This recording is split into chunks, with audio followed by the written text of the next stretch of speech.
Tem problema a criança dormir na cama dos pais? Com os pais? Eu sou Carol Teixeira e esse é o Universo Psi.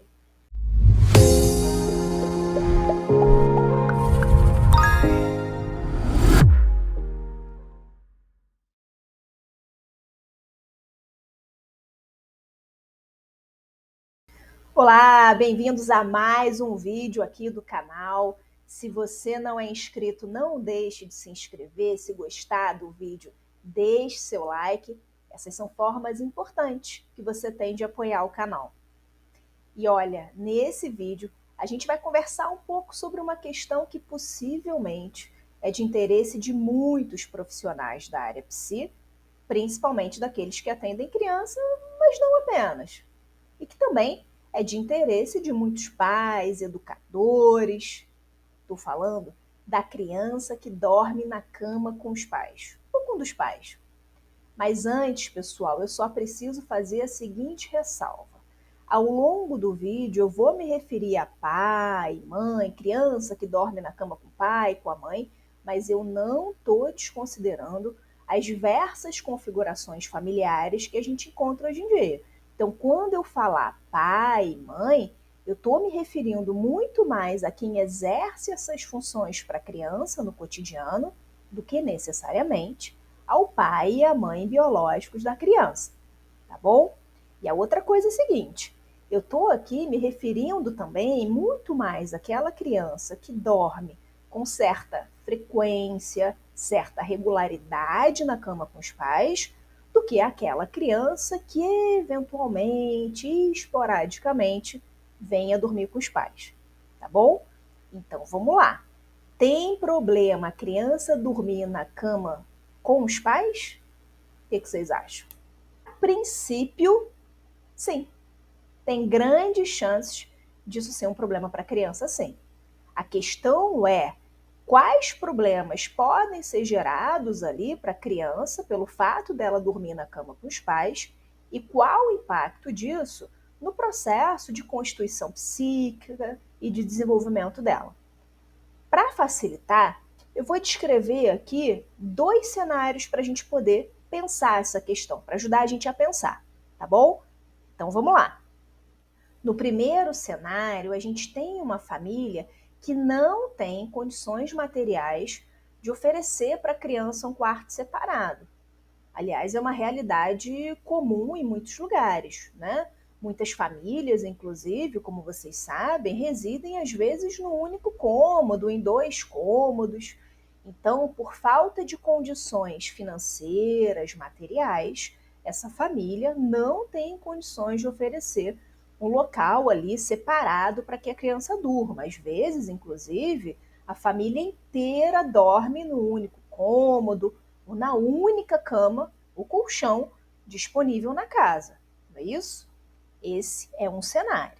No segundo cenário, a gente tem uma família que tem condições materiais de oferecer um quarto separado para a criança ou para as crianças da casa. Vamos pensar aí numa casa ou num apartamento, não importa, que conta com 2 quartos.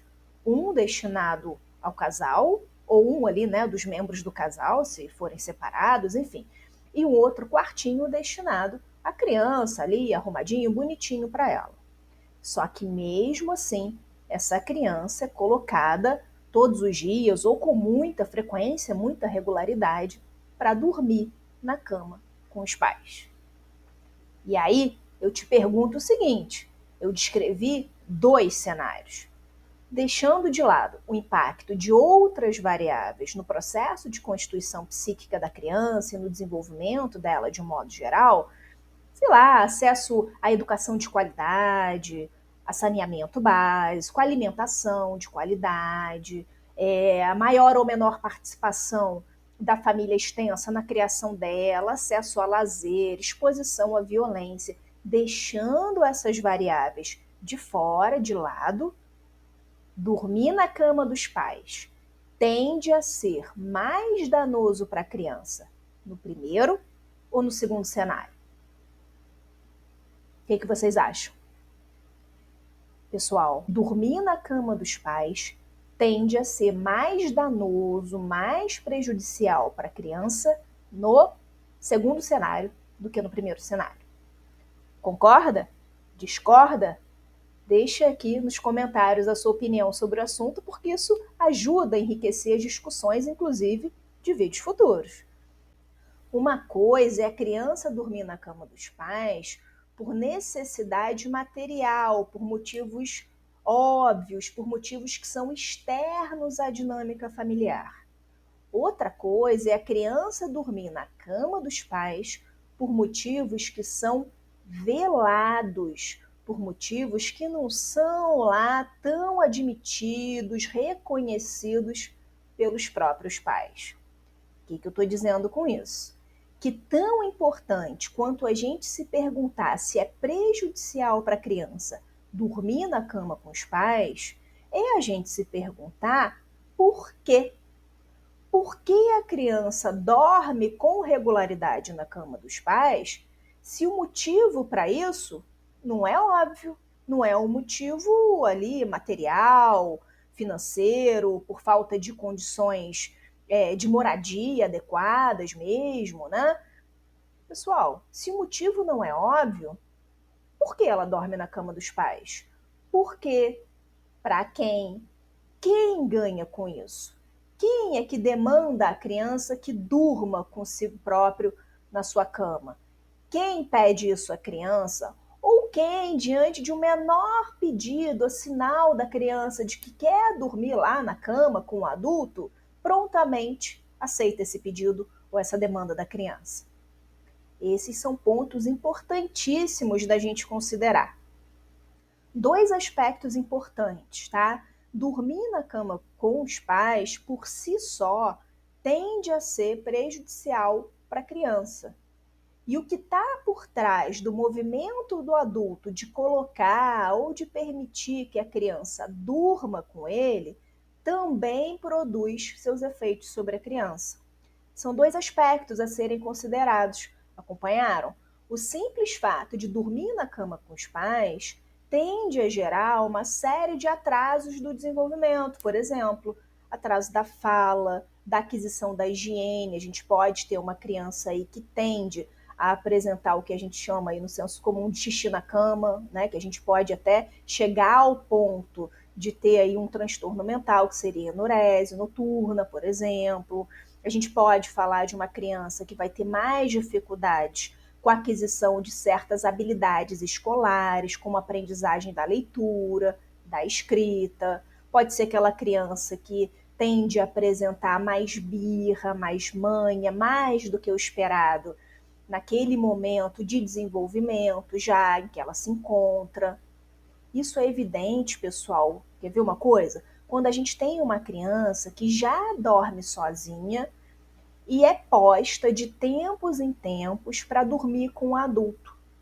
Uma situação clássica é aquele adulto que tem o quarto dele com seu parceiro ou parceira, tem um filho que dorme sozinho ou sozinha, e quando seu companheiro ou companheira viaja, sei lá, trabalho, por exemplo, né?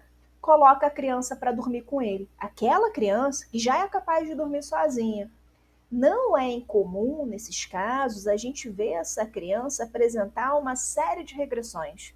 Não fazia mais xixi na cama, volta a fazer, começa a ficar teimosa, aí o adulto começa a reclamar disso, começa a ficar mais irritadiça na escola, a apresentar quadro de terror noturno. A gente tem uma série de sintomatologias aí que podem ser desencadeadas ou agravadas pelo simples fato da criança voltar a dormir com os pais. E nesse cenário mesmo que eu descrevi agora, nesse exemplo, eu pergunto o seguinte: quem tem dificuldade de dormir sozinho? A criança que já dorme sozinha ali no quarto dela, com maior ou menor dificuldade, mas que já dorme sozinha, ou o adulto, que diante da possibilidade de ter que dormir sozinho ou sozinha, pega o filho para dormir com ele ou com ela. Pessoal, imaginem como é para a criança ter que dar conta da angústia, das dificuldades de um adulto que, por exemplo, não consegue dormir sozinho. Vocês já pararam para pensar como é isso para uma criança ser colocada no lugar de alguém que deve dar conta da angústia, das dificuldades do adulto, e que não é um adulto qualquer, é aquele adulto que, ao contrário, deveria ajudá-la com as dificuldades, com a angústia dela. Ser colocada no lugar de dar conta da angústia de um adulto, ser colocada num lugar que deveria ser, né, de um outro adulto, é extremamente danoso para uma criança. E pode ocasionar uma série de quadros, uma série de sintomatologias, inclusive importantes, tá? Que podem até assumir a roupagem de transtornos mentais relativamente comuns na infância, transtornos de ansiedade, transtornos de eliminação, como a própria enurese, tá bom? Então, ó, ponto de atenção aí. Talvez vocês estejam se fazendo a seguinte pergunta: o que leva um adulto a colocar o filho ou a filha para dormir com ele? As possibilidades são infinitas, isso realmente tem que ser visto caso a caso, né? O que eu estou apontando nesse vídeo é que tão importante quanto a gente considerar o impacto de dormir na cama dos pais para a criança, é a gente considerar o impacto dos motivos que estão subjacentes a esse ato do adulto de colocar ativamente ou de permitir que o filho ou a filha durma na cama com ele, aí com certa regularidade, com certa frequência. Bom, em relação ao adulto, pessoal, pode ser que o adulto coloque a criança para dormir com ele, porque ele não consegue dormir sozinho, por questões que aí só uma terapia ou uma análise do adulto pode revelar, né? Pode ser que o adulto coloque a criança para dormir com ele, para que ele evite ali o encontro com o parceiro, pode ser algo que fale da dinâmica do casal. Vamos colocar o filho para dormir com a gente, muitas vezes entre os dois na cama, para que os dois ali fiquem protegidos de um encontro sexual, ou para que os dois fiquem protegidos de terem que encarar, de conversar sobre algumas questões que são complexas ali para eles, enquanto casal, encararem. Pode ser que eles coloquem o filho para dormir ali com eles, porque eles têm dificuldade de reconhecer que o filho ou a filha está crescendo, ficando cada vez mais independente em vários sentidos, se separando deles. As possibilidades, de fato, são enormes e vão variar aí de acordo com a singularidade de cada casal, de cada dinâmica familiar, tá bom? Agora, a dificuldade também pode partir diretamente da criança?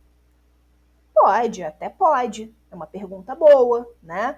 Mas se a criança tem dificuldade de dormir sozinha, fica pedindo para ir para o quarto dos pais, insiste para ir para o quarto dos pais de madrugada, às vezes até relata ali que teve pesadelo, às vezes teve mesmo, às vezes está dizendo que teve só para poder ser acolhida no quarto com os pais.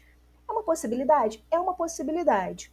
Mas eu diria o seguinte: se essa criança que está com essas dificuldades é levada para tratamento psicológico ou psicanalítico pelos pais, e os pais querem, de fato, ali ajudar o filho ou a filha com essa dificuldade, buscam tratamento para ela, estão dispostos a fazer um esforço, a seguir as orientações do psicólogo ou do psicanalista, o prognóstico do caso tende a ser muito bom, tá? E essa dificuldade tende a ser superada. Tá legal? Então é isso, pessoal. Espero que o vídeo tenha sido útil. Foi só uma pincelada sobre o assunto, mas foi o que eu pude pensar sobre isso no momento. Abraços e até a próxima!